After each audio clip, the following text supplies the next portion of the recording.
Life is precious. I think we would all agree. But often we find that we take the very things that we do every day in life for granted until something happens in a blink of an eye. Hello, I'm Tom Russo, and this is In a Blink of an Eye, where we discuss stories from ordinary people whose lives are changed in an instant and how they overcame through faith, courage, and determination. Join me on this podcast for uplifting stories of how people face various challenges and learn to not only survive, but to thrive. In a Blink of an Eye is sponsored by Marketplace.live. Find what you need and get what you want at Marketplace.live. That's Marketplace.live. Today, I am absolutely honored and privileged to have with me Tiffani Cook. Tiffani, I have known Tiffani for a while, and Tiffani, welcome to the program. Thank you for being here today. Thank you, Tom. I'm excited because Tiffani has always, I had a couple of funny stories from when I was in a mortgage business and she's a realtor and we had some crazy deals and I have some funny memories from that. But what I always remember about Tiffani is just her wonderful personality. And I know she carries that out with her clients. And I know you have, the Tiffani group, the Keller Right. Williams Group, out in the Mhm. Dallas-Fort Worth area, and you also do some stuff out in Florida too, don't you? Yeah. So I'm Uh, a single agent in Florida, and then I'm the lead agent in Dallas, and there's 8 ladies on my team, including myself. that is fantastic, and I know you have just flourished, and I know you're a great, fantastic realtor, and your clients rave about you, and I raved about you as a mortgage officer when I did that, so I know that's a wonderful thing. But so that our audience kind of knows a little bit about your story, your background, tell us about where you grew up, a little bit about your family, things like that. Okay, sure. I'm the oldest of 4 kids. I was born in Fort Worth, but at 2 months old, we moved, and my dad was in the ministry, and we moved and everybody's like, "Were you in the military? Was your parents in the military?" And, no, we moved probably, like, once a year, and so that was kinda challenging, always being the new girl. I have a very outgoing personality, but Yes. growing up, I was just shy and didn't have a lot of friends, and so I God can always well, where's my tattoo at? Beauty for ashes. God can always take bad things in your life and bring about something good out of it, and so I think one of the things that he brought out of that challenge is being a young child and moving once a year is I like for everybody to be seen. So if I go into a room and there's a new person or somebody that feels kind of out of place, I seek them out Right. and like them to be seen because everybody likes to, be Everybody seen likes and to be be seen known. and heard. Yes, Right. absolutely. So the movement, was it mainly around Texas that you moved to different cities in Texas to different churches and I have lived in a lot of different cities in Texas, but we moved mostly in the South and on the East Coast. okay. So Okay. just a little bit, I got a culture from like we were in Louisiana while I was in high school, so I learned to love Cajun food. I've lived Wow. in Kentucky, New Jersey, Florida, North Carolina, just all over the place. And then I was in Texas during my junior high years, so that was where I came to love Dr. Pepper. I've got Diet Coke with me, so Okay, I'm so sorry. my mom was a Dr. Pepperaholic, so Yes, I've me been too. around women that love Dr. Pepper, that's for sure. Mhm. I do remember that actually. Now that you say that, I remember you being a Dr. Pepperaholic. That's cool. Yes. Um, so you traveled a lot. You finally graduate from high school in Louisiana, and at that point, you go on to the University of Texas, I believe. Well, okay, so I did go to University of Texas, but before that, my undergrad, I went to Southeastern Assembly of God University in Lakeland, Okay. Florida, and, I always wanted to marry a pastor.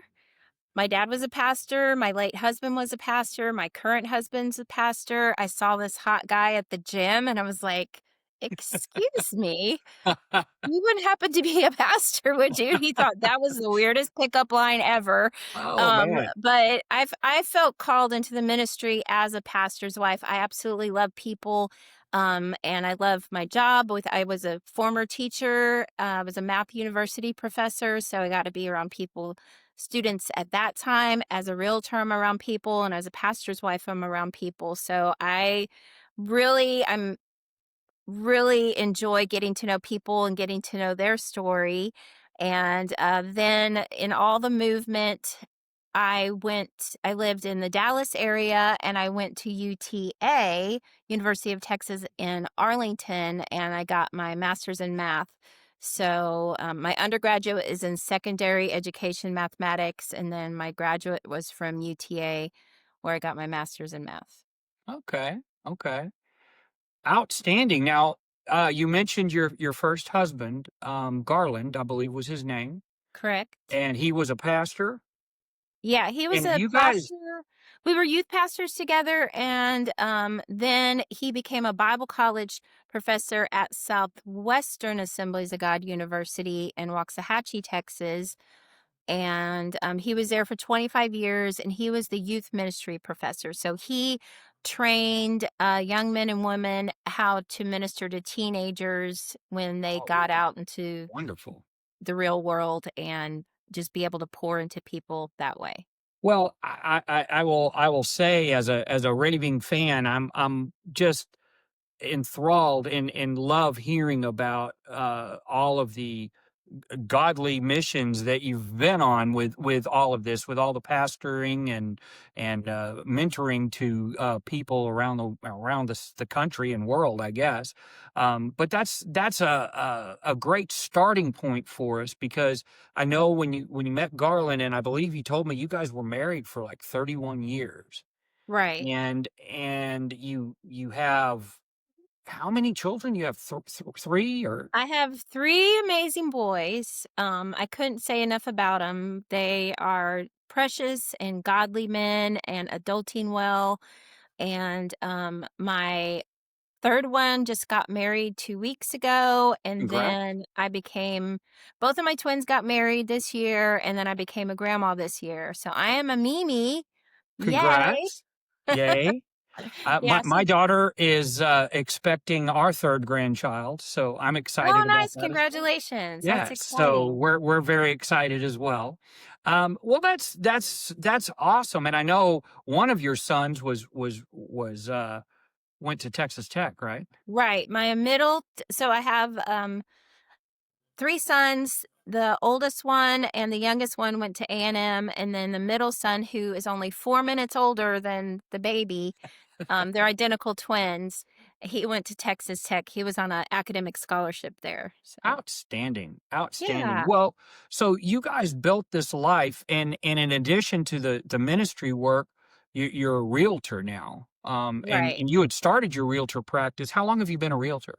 For 11 years now. For 11 years. Okay. So I probably met you at the very beginning of your realty career. I'm imagining because we've known each other probably about 10 or 11 years if I'm remembering correctly. I don't know. I've slept, so I forget things. Yeah, yeah, and it's amazing how we both started, like, when we were, like, 20, and now we're 35 or something like that. Oh, yeah, yeah, I mean, hey, yeah, I remember 35, so that's great. Well, you built a great life, you raised some beautiful children that are doing wonderful things, but I know something dark happened at the end of that 31 years, to Garland. Tell me a little bit about that, what you'd like to share about that. Okay, I'm pretty open because, well, I feel like I grew up with a mask on where I felt like I had to be perfect and had my whole life together. So I'm pretty open with the dark times and the negative things. And people tend to well, you just see on Facebook, everybody seems like they have their life together and they don't seem human. And when you share your hurts and your struggles, people can relate to that. So, Yes. you can ask Amen. me any questions I'm comfortable answering. But yeah, when we had just been married 31 years, it was the next month. And well, I don't know how to start the conversation. So we had been married for 31 years, and unfortunately, my husband had suffered, me struggled with mental problems, mental health, Right. and, it was, something he struggled with his whole life. He went to counselors and psychiatrists and psychologists and stuff, and, of course, leaned on God, but, that was a real struggle in his life, and, one day he didn't come home and I wasn't sure what happened. I thought, well, maybe he stayed at his office late or something. And I drove to the university and he wasn't there. And then we had bought some property, some like 6 acres on a lake. And I just knew that that's where he was, based on what had been happening in our life recently. And, he ended up taking his own life, and I was the one that found him the next day, so Gosh. that's it's really awful, and it's confusing to people, like, how could somebody be a minister of the gospel and do something like that? Because at school, he also did stand-up comedy on the side, Right. and so how could somebody who appears to be All so together. joyful and happy and loved his students and poured into them and had the perfect family or whatever, what was going on inside of him? Because most people didn't know he was struggling with this kind of stuff. So I'm sure Right. it was confusing. And also, I don't think we had probably 600 people at the funeral. I would say 99% of them thought he died in a car wreck.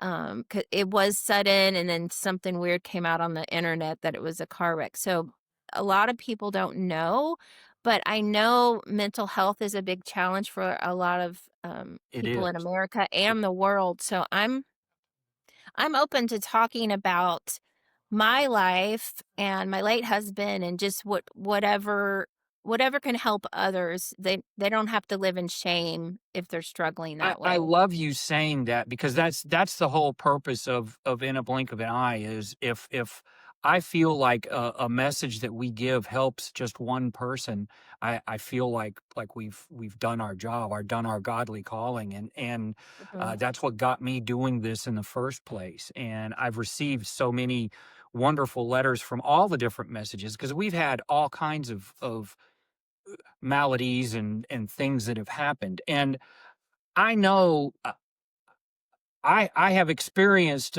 suicide in my life, not with a family member, but with friends, Mhm. and so I can't completely empathize, but I have some experience level with that, and it's tough. It's difficult because, like you said, the godly thing doesn't seem like it matches with that. And tell me about your struggle with that and how you kind of overcame that, and maybe how God Himself, kind of spoke to you. Okay. Well, I still struggle with it. I'm going to a counselor still, just and God has been so good and good to my boy. Like it broke my heart that not only did I lose my husband, but my kids, even though they're adult children, they're all in their 20s, Lost their they father. lost their dad, who totally adored them. They had a great relationship with him, and then all of a sudden he was gone. So I know it was confusing for them. But instead of that destroying their faith and pulling them away from God, they have all pushed into God because um, Oh, when we praise go the through Lord. our darkest times and our biggest struggle, it's easy to say, well, this is unfair. Why did this happen to me? But in those times, that's when we need God the most. Yes. And so I'm just so thankful that because of how they were raised and the people that God's brought a lot of great men of God into their life to continue to speak into them.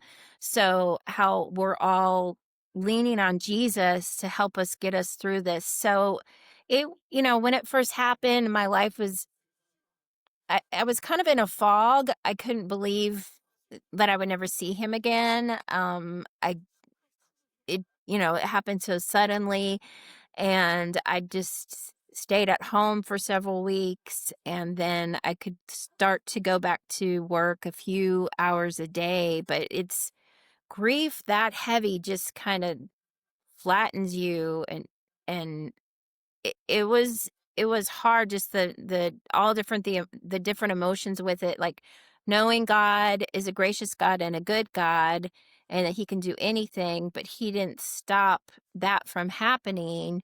And so, as humans, we have so many questions about what we Right. don't understand down here in life. And part of being a Christian and having faith is knowing that we don't have to have it all figured out, that we can That's the trust in God and definition of know he faith, knows what. really. Yeah, Right, right. that really is the definition of faith because and I'm not comparing the 2 because they were completely different situations, but when I lost my sight, I went through that very same "why me?" dark time, what did I do? I'm a good person. Why did this happen? You know, and you know, God and my wife both helped me through that and made me realize this is what God wants for me right now. For whatever reason, I don't understand it, but I Right. accept it and Yeah. I'm going to make the most of it. And I hear that in what you're saying, and I think that's a beautiful thing out of a tragic situation. Mhm. And, the grief, you mentioned the grief and the levels of grief, you mentioned that for a couple of weeks you were almost in this total fog, and even to this day, a couple of years later, you're still feeling that sting and that loss. And I know one of the things, and I'm sure it's cathartic for you because it's cathartic for me, is doing podcasts. I've seen that you've done a few on grief and Mhm. I commend you for that. And I fully intend to go and watch several of them. I've got them marked that I want to watch them. So just as I hope you get to watch some of my Blink of an Eye podcasts, I hope that you do. But I'm looking forward to it. But do you find that to be kind of a blessing for you in a way to help you have an avenue to release that grief a little bit? Yeah, just knowing that God could use me to help other people that are in the same situation brings me joy. So where God can, in Isaiah 61:3, beauty for ashes, where God can take the parts of our life, the tragic parts of our life. And not that he's happy that that happened, obviously, but we do live in a sinful world and a fallen world. And so crap happens to everybody. We all have trauma in our life, and we all have struggles that we're working through. And just to see God take what was meant for bad for our lives and bring something good out of it. And I've had people, when I've been really honest about what happened in my life, I've had people reach out to, like, oh, I've struggled with suicide too. Or I had a close, a family member who committed suicide, and just having somebody to talk to and to see how God's helped them overcome, or even when they still struggle, like, we don't have to, you don't come to Jesus and then everything is roses and rainbows and Right, unicorns, it's right. it's real, it's the real world. And I think one of the things that a lot of people struggle with is uh, many people pray for all these wonderful things to happen, and when good things are good, they don't remember to give thanks for the times that are good. And that's something that I definitely feel that I find myself now with more daily affirmations that thank you, God, for the blessings in my world instead Mhm. of Why did you do this to me? What's going on? Tell me Right. that Bible verse again because I want to put it up and I'm going to put it on the screen. Oh, it's Isaiah 61:3. 61:3. Thank you for that. Sure. I'm going to go back and read that. That's wonderful. So that kind of helped you through this, and about how long of a time period was it before you met your new husband? Um, well, a lot sooner than most people know. His wife had passed away. So he was a pastor, is a pastor. His wife passed away from cancer 7 months before Garland passed away. And our relationship is a whole God thing. He had two, so we're Pentecostals. So if this weirds some people out, I apologize. So he had a missionary come to him and another person come to him. And one of them said, when it happens, it's going to happen fast. And he's like, what does that mean? And I don't know. I feel like God wanted me to tell you that. And then a little bit after that, somebody came and said, um, when your season is over, you're going to know it. Uh-huh. And he's like, what does that mean? Now I've gotten two things and I don't know what they mean. And they're like, well, I don't know. I just felt like God wanted me to tell you that. And so he had been praying a few months after his wife died, and he felt God is just like, just the way that he got brought to the church that we're currently working with was a miracle. But he felt God wanted him just to focus on God and remain single for a certain amount of time. And then God, um, we all four of us, him and his wife and me and my husband, we all went to the same Bible college. And he actually had an English class with my late husband. He was sharing his grief journey online, and he felt like God wanted him to do that and also to reach out to friends who had lost a spouse or friends who passed away. And he knew that person and reach out to their spouse. So he initially reached out to me just like, hey, I understand I kind of understand what you're going through. And I know you in a roundabout way, but these are verses that God has spoken to me and that's really helped me in my grief journey. And I've been sharing that with people that I've found that are in the same situation. And we just kept talking and had a great friendship because I was in Dallas and he was in Lakeland, Florida. And so just we just immediately, had that in common, and, the whole thing was totally a It was a God. God thing. It was a Oh, God thing. yeah. Well, he yeah, God basically said, he didn't tell me because that would've made me run away and like, "You're a weirdo," but he's like, "You that's your future wife," and so I'm glad he didn't say anything to me, but it just how all of it happened and how um our personalities gel, and I'm trying to act professional right now, but I'm really immature and a weirdo, and I laugh at stupid jokes and he does too. So we like And that's one of the things that I've always admired about you. I think that's a wonderful trait, by the way.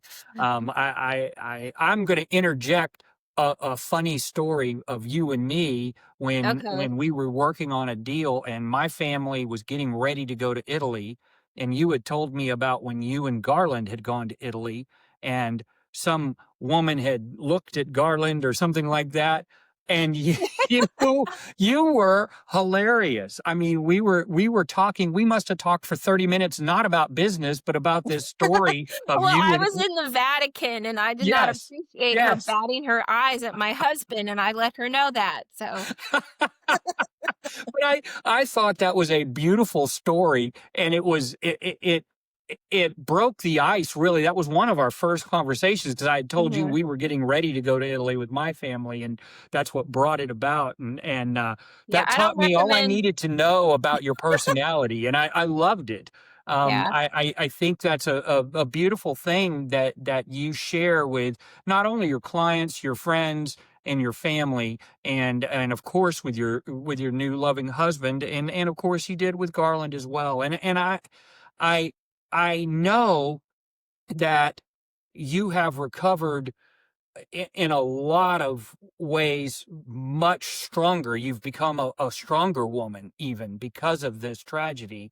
And from a business perspective, from a success standpoint, tell me a little bit about your business because you are doing fantastic. I know you are. Well, okay, so in the Bible, it talks about how God takes care of the orphans and the widows. And in 2023, when my husband died, I was out of it for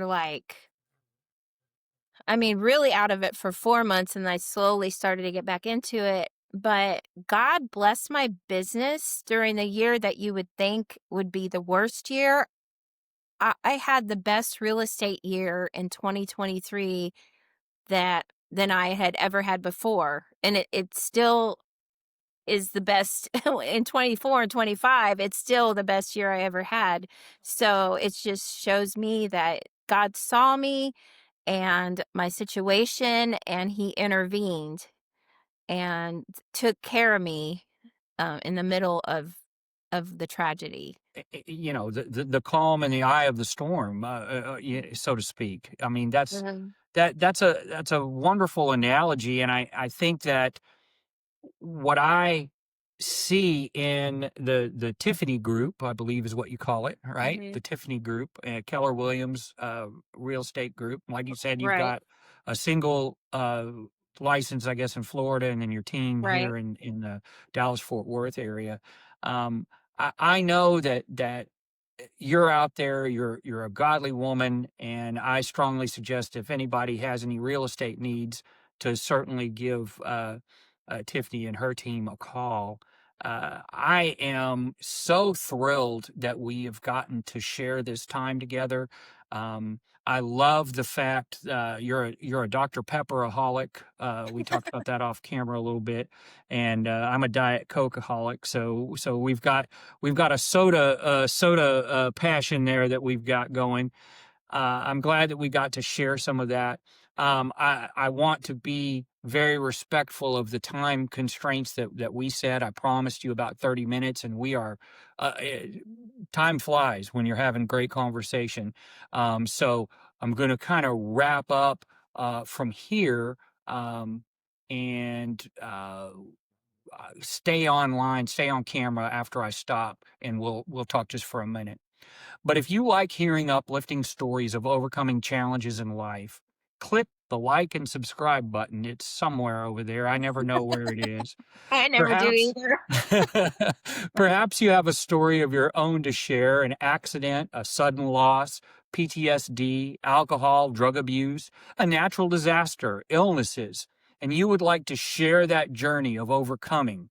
Please contact me at the email shown below. And that I know is going to be down there because I'll put it there for consideration for a future podcast interview.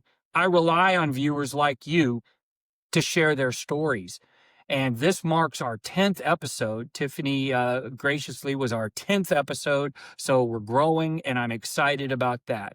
Thanks again to Marketplace.live for their continued sponsorship to bring these great stories to all of us. Marketplace.live, find what you want and get what you need. I want to thank everyone out there, especially my family, our military veterans, and first responders who put their lives on the line every day. We can't forget our teachers and medical professionals who all make the world better, one person at a time. But most of all, thank God for all the blessings in our world. We just need to make sure we concentrate on them every single day. Concentrate on those positives.